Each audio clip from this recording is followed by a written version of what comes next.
তোমরা কেমন আছো? ঠিক মতো লেখাপড়া করছো? করতে হবে, নকল আর হবে না। কি গো? আসসালামু আলাইকুম রহমতুল্লাহি ওয়া বারাকাতুহু। মাননীয় শিক্ষামন্ত্রী অত্যন্ত যোগ্য একজন মানুষ এবং দেশপ্রেমিক। তিনি শিক্ষাপ্রেমী, শিক্ষানুরাগী মানুষ। তো অনলাইনে ক্লাসের বিষয়ে যে উদ্যোগগুলো নেওয়ার চিন্তা আমরা করতেছি, এটা সুন্দর। অনলাইনে যদি ক্লাস নেই, কিন্তু অনলাইনে ক্লাস নেওয়ার ফলে বাচ্চারা যেহেতু মানসিকভাবেই তারা পড়ালেখার প্রতি আগ্রহী থাকে না, এজন্য বাচ্চারা করোনাকালীন সময় যেভাবে নষ্ট হয়েছে, একই কারণে অনলাইনে ক্লাসের কারণে বাচ্চারা নষ্ট হবে। প্রতিদিন কি বাচ্চারা অনলাইনে ক্লাসে বসবে না? মোবাইল তার হাতে দেওয়ার পরে সে কি পড়ালেখায় থাকবে? সে তো গেম খেলবে, সে মোবাইলের অন্যান্য ফাংশনে চলে যাবে। দ্বিতীয় কথা হলো, প্রত্যেক ছাত্রেরই কি সে যোগ্যতা আছে মোবাইলে এমবি পড়বে?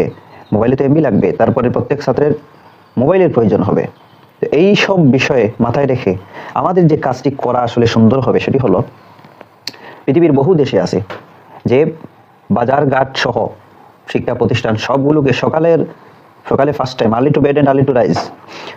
তাহলে এটি কিন্তু উপকারী। তো একই সাথে দুইটি বিষয় হয়ে যাবে, আমরা তাড়াতাড়ি ঘুমাতে পারবো, তাড়াতাড়ি ঘুম থেকে উঠবো, এবং মানুষের লাইফস্টাইল পরিবর্তন হয়ে যাবে, জীবন মান পরিবর্তন হয়ে যাবে। যদি আমরা সকাল 7টা থেকে স্কুল, কলেজ, তারপরে শিক্ষা প্রতিষ্ঠান, অফিস, আদালত সবগুলি, এমনকি আমরা যদি বাজারঘাটকেও রাত্রিবেলা বন্ধ করে দিই এবং সকালবেলা থেকে সেটা চালু করি, তাহলে আমাদের প্রত্যেক মাসে অনেক পরিমাণ, হিউজ পরিমাণ আমাদের ইলেকট্রিসিটি বেঁচে যাবে।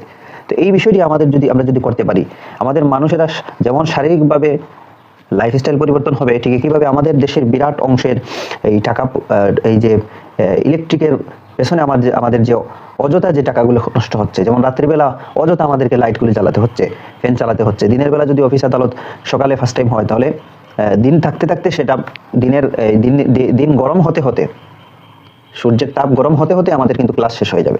এই জন্য এই কাজটি আমরা করলে আমার মনে হয় সবচেয়ে উত্তম হবে, সবচেয়ে সুন্দর হবে।